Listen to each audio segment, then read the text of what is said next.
First time we talked to you since you came here. So, what made you come to LSU? What was the mutual kind of talk there?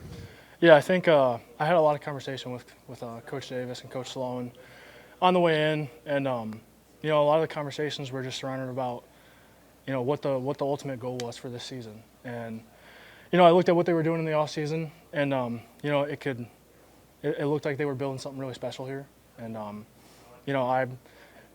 since I was a kid, it was my dream to win a national championship. And so, that opportunity to chase a national championship is everything. And when they had that conversation with me, and I talked to Nuss. Nuss was a big part of the recruitment process for me, and we became really close in that process. And it was really exciting opportunity for me. There is kind of a free agency season now, so you notice who's getting players and who's not, and who's the winner to join and who's not. Is that kind of thing? I suppose. I mean, I think it was somewhat about the guys that they were bringing in, but it was also about the conversations we had about the culture.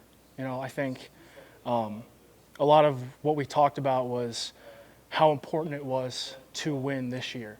And, with that, it was a very prominent aspect of the process. Like when we were bringing guys in and I was having those conversations with Sloan and Davis, it was just, it was something that I wanted to be a part of. Was the heat the biggest adjustment for you?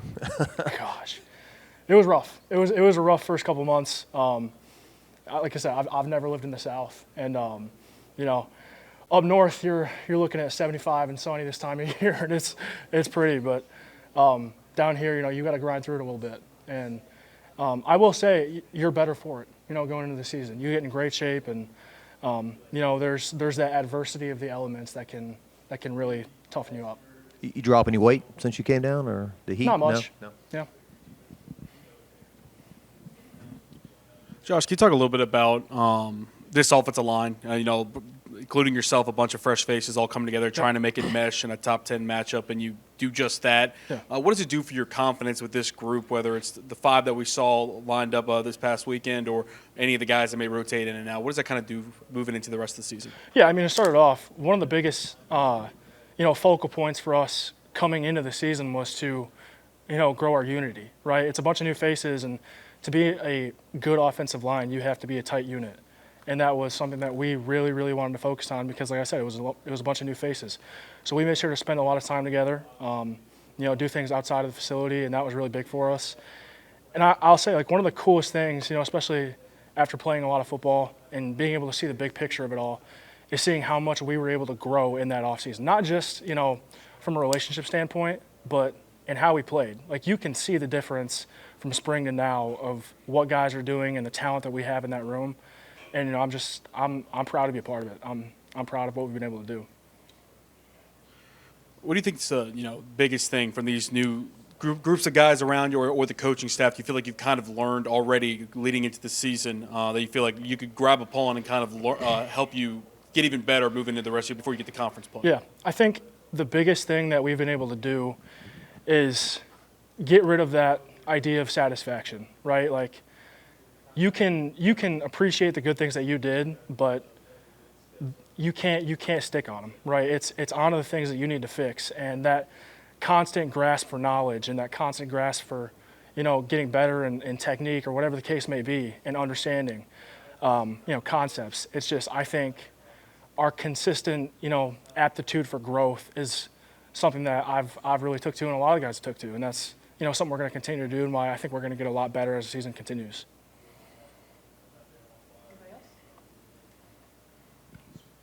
What kind of job does Braylon do? Kind of setting the tone up front. At center. I mean, Braylon, not only is he a phenomenal football player, but he's been really, really great vocally. When that became a focal point, for that center position, he's a commander on the field, and he's doing a really, really good job at it. And I think he's what you ask your centers to do. He's a great player. What is it about Brad Davis? A lot of people, praise him as a coach. What are the things that you see that they're coming through? I think Coach Davis is great at getting the best out of you. I think there's zero room for complacency, and there's zero room for sitting at that same level. Like, he is constantly pushing you to be your best self. He's creating adversity for you in practice. You're tired, and like I said, I mean, I have become a better football player for it, and I think that's a noticeable, tangible thing that I can latch onto and appreciate him for. And the 1-0 mantra, maybe some of us thought that it was all about the season opener because they hadn't won one in a long time, 1-0. Yeah. But it looks like this is a week-to-week thing. Louisiana Tech's the only team we see on that wall, as opposed to we used to see all 12 of them up there, right? Just what's that like? To go in, I mean, our opponents are nameless and they're faceless. We're focused on us and our process, and we are great. Or it was great to start the season 1-0, but we're on a La Tech. Our goal is to go 1-0 this week, and that's our focus is on us, and we're going to this game with that same mentality as last week. Last one.